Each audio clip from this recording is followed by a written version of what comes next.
നമസ്കാരം. ബംഗാൾ രാഷ്ട്രീയത്തിൽ സമീപകാലത്തുണ്ടായ ഏറ്റവും നാടകീയമായ രാഷ്ട്രീയ അട്ടിമറികളിൽ ഒന്നിനും അതിനെ തുടർന്നുണ്ടായ നിയമ നടപടികൾക്കും അടിവരയിടുന്നതായിരുന്നു തൃണമൂൽ കോൺഗ്രസ് നേതാവ് ജഹാംഗീർ ഖാന്റെ അറസ്റ്റ്.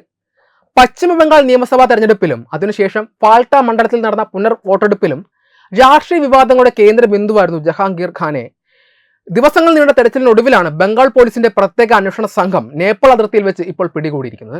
ഒരു കാലത്ത് ഫാൽട്ട മണ്ഡലത്തിൽ എതിരാളികൾ ഇല്ലാതെ വാണിരുന്ന ഒരു ജനപ്രതിനിധി നിയമത്തിന്റെ പിടിയിൽ നിന്ന് രക്ഷപ്പെടാൻ അയൽ രാജ്യത്തേക്ക് കടക്കാൻ ശ്രമിക്കുന്നതിനിടയിൽ അതിർത്തിയിൽ വെച്ച് പിടിയിലാകുന്നത് വരെയുള്ള സംഭവ വികാസങ്ങൾ ഒരു സിനിമാ കഥയെ പോലും വെല്ലുന്ന രീതിയിലാണ് അരങ്ങേറിയത്. അധികാരത്തിന്റെ തണലിൽ നിയമത്തെ വെല്ലുവിളിക്കുകയും ജനപ്രിയ ചലച്ചിത്ര ഡയലോഗുകൾ ഉദ്ധരിച്ച് പോലീസിനെ പരിഹസിക്കുകയും ചെയ്ത ഒരു രാഷ്ട്രീയ നേതാവിന്റെ പതനത്തിന്റെ പൂർണ്ണമായ ചിത്രമാണ് ഈ സംഭവത്തിലൂടെ വെളിപ്പെടുന്നത്.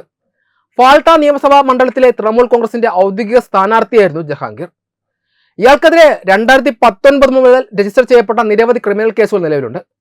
ഫാൽട്ട പോലീസ് സ്റ്റേഷനിൽ മാത്രം 7ഓളം FIR റിപ്പോർട്ടുകളാണ് ഇയാൾക്കെതിരെ ഫയൽ ചെയ്തിരിക്കുന്നത്. വോട്ടെടുപ്പ് കാലയളവിൽ അറസ്റ്റ് ഭീഷണി നേരിട്ടപ്പോൾ കൽക്കട്ട ഹൈക്കോടതിയുടെ അവധിക്കാല ബെഞ്ചിനെ സമീപിച്ച് താൽക്കാലിക സംരക്ഷണം ഉറപ്പാക്കാൻ ജഹാംഗീറിന് സാധിച്ചിരുന്നു. മെയ് 21 നിശ്ചയിച്ചിരുന്ന പുനർവോട്ടെടുപ്പ് കണക്കിലെടുത്ത് കോടതി മെയ് 26 വരെ ഇയാൾക്ക് അറസ്റ്റിൽ നിന്നും താൽക്കാലിക ആശ്വാസവും നൽകി.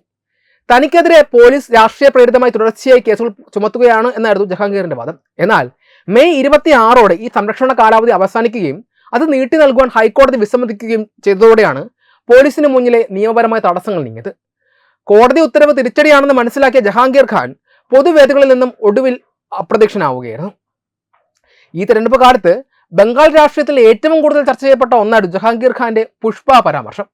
ഉത്തർപ്രദേശ് കേഡറിലെ പ്രശസ്തനായ encounter specialist IPS officer Ajay പാൽ ശർമ്മയെ തിരഞ്ഞെടുപ്പ് കമ്മീഷൻ ബംഗാളിലെ പോലീസ് ഒബ്സർവറായി നിയമിച്ചതോടെയാണ് സംഭവങ്ങൾ തുടക്കം.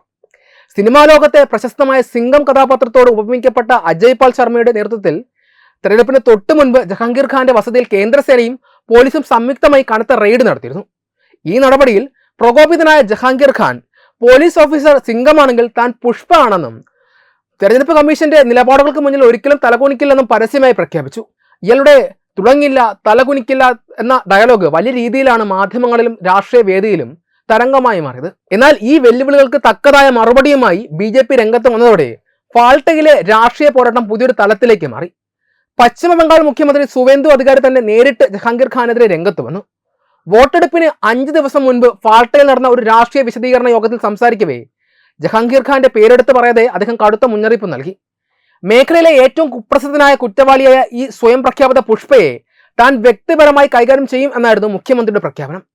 വോട്ടെടുപ്പിൽ BJP സ്ഥാനാർത്ഥിക്ക് 1 ലക്ഷത്തിലധികം വോട്ടിന്റെ ഭൂരിപക്ഷം ഉറപ്പാക്കണമെന്ന് അദ്ദേഹം പാർട്ടി പ്രവർത്തകരോട് ആഹ്വാനം ചെയ്യുകയും ചെയ്തു. ഫാൽട്ട മണ്ഡലം ഒരു പുനർവോട്ടെടുപ്പിലേക്ക് നീങ്ങാനുണ്ടായ കാരണങ്ങളും ഏറെ വിവാദപരമായിരുന്നു. ഏപ്രിൽ 29 നടന്ന അവസാനഘട്ട വോട്ടെടുപ്പിൽ വ്യാപകമായ ക്രമക്കേടുകളാണ് ഈ മണ്ഡലത്തിൽ റിപ്പോർട്ട് ചെയ്തിട്ടുള്ളത്. വോട്ടിംഗ് യന്ത്രങ്ങളിൽ പെർഫ്യൂം, മഷി, പശ, ടേപ്പുകൾ എന്നിവ ഉപയോഗിച്ച് വോട്ടർമാരെ സ്വാധീനിക്കാനും പ്രക്രിയ തടസ്സപ്പെടുത്താനും ശ്രമം നടന്നതായി പരാതികൾ ഉയർന്നു. ഇതേ തുടർന്ന് മുഖ്യമന്ത്രി സുവേന്ദു അധികാരി ഇവിടെ പുതിയ വോട്ടെടുപ്പ് നടത്തണമെന്ന് തെരഞ്ഞെടുപ്പ് കമ്മീഷനോട് ശക്തമായി ആവശ്യപ്പെട്ടു. കൃത്യമായ പരിശോധനകൾക്ക് ശേഷം മെയ് 4 മറ്റ് 293 സീറ്റുകളിലെ ഫലം പ്രഖ്യാപിച്ചുകൊണ്ട് BJP ബംഗാളിൽ വൻ ഭൂരിപക്ഷത്തോടെ അധികാരത്തിലേറിയപ്പോൾ ഫാൽട്ടയിൽ മാത്രം പുനർവോട്ടെടുപ്പ് നടത്താൻ തെരഞ്ഞെടുപ്പ് കമ്മീഷൻ ഉത്തരവിടുകയായിരുന്നു.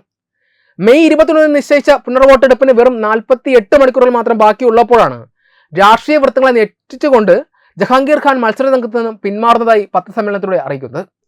തനിക്ക് ഫാൽട്ടയോട് സ്വർണ്ണ മണ്ഡലമാക്കുകയാണ് ലക്ഷ്യമെന്നും മുഖ്യമന്ത്രി സുവേന്ദു അധികാരി ഈ മണ്ഡലത്തിനായി പ്രത്യേക വികസന പാക്കേജ് പ്രഖ്യാപിച്ചതായും അദ്ദേഹം അവകാശപ്പെട്ടു. എന്നാൽ വോട്ടെടുപ്പിന് തൊട്ടു മുമ്പുള്ള പിന്മാറ്റമായതിനാൽ വോട്ടിംഗ് യന്ത്രങ്ങളിൽ നിന്നും ഇയാളുടെ പേരോ തൃണമൂൽ കോൺഗ്രസിന്റെ ചിഹ്നമോ മാറ്റാൻ സാധിച്ചിരുന്നില്ല. മെയ് 24 ഫലം പുറത്തു വന്നപ്പോൾ BJPയുടെ തരംഗമാണ് ഫാൽട്ടയിൽ ദൃശ്യമായത്. BJP സ്ഥാനാർത്ഥി ദേബാങ്ഷു പാണ്ഡെ 1 ലക്ഷത്തിലധികം വോട്ടിന്റെ ഭൂരിപക്ഷം എന്ന മുഖ്യമന്ത്രി ലക്ഷ്യവും മറികടന്ന് 1,09,021 വോട്ടുകളുടെ ചരിത്രപരമായ ഭൂരിപക്ഷത്തിലാണ് വിജയിച്ചത്. 2026 നിയമസഭാ തെരഞ്ഞെടുപ്പിൽ BJPക്ക് ലഭിച്ച ഏറ്റവും ഉയർന്ന ഭൂരിപക്ഷമായിരുന്നത്. മണ്ഡലത്തിലെ വോട്ട് വിഹിതത്തിൽ വൻ മുന്നേറ്റം നടത്തിയ BJP 71.2% വോട്ടുകൾ സ്വന്തമാക്കിയപ്പോൾ മത്സരരംഗത്ത് നിന്നും പിന്മാറിയ ജഹാംഗീർ ഖാന് വെറും 7,783 വോട്ടുകൾ മാത്രമാണ് ലഭിച്ചത്. തെരഞ്ഞെടുപ്പ് പരാജയത്തിന് പിന്നാലെ കോടതി നൽകിയ അറസ്റ്റ് സംരക്ഷണവും ഇല്ലാതായതോടെ ജഹാംഗീർ ഖാൻ പൂർണ്ണമായും ഒളിവിലേക്ക് പോവുകയായിരുന്നു. സ്വന്തം വസതിയിലോ പ്രാദേശിക പാർട്ടി ഓഫീസുകളിലോ അദ്ദേഹത്തെ കണ്ടെത്താൻ സാധിക്കാത്തതിനെ തുടർന്ന് പോലീസ് അന്വേഷണം ഊർജിതമാക്കി. ഒടുവിൽ രഹസ്യാന്വേഷണ വിഭാഗത്തിൽ നിന്ന് ലഭിച്ച കൃത്യമായ വിവരങ്ങളുടെ അടിസ്ഥാനത്തിൽ നേപ്പാൾ അതിർത്തിയിൽ വെച്ച് പോലീസ് സംഘം ഇയാളെ വളഞ്ഞു പിടിക്കുകയായിരുന്നു. അതിർത്തി കടന്ന് അയൽ രാജ്യത്തേക്ക് രക്ഷപ്പെടാനുള്ള ജഹാംഗീറിന്റെ അവസാന ശ്രമമാണ് ഇതോടെ പരാജയപ്പെട്ടത്.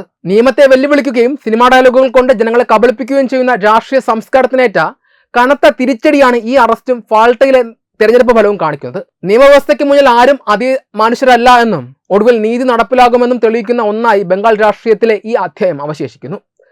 വെബ് ഡെസ്ക് തത്വമൈ ന്യൂസ്.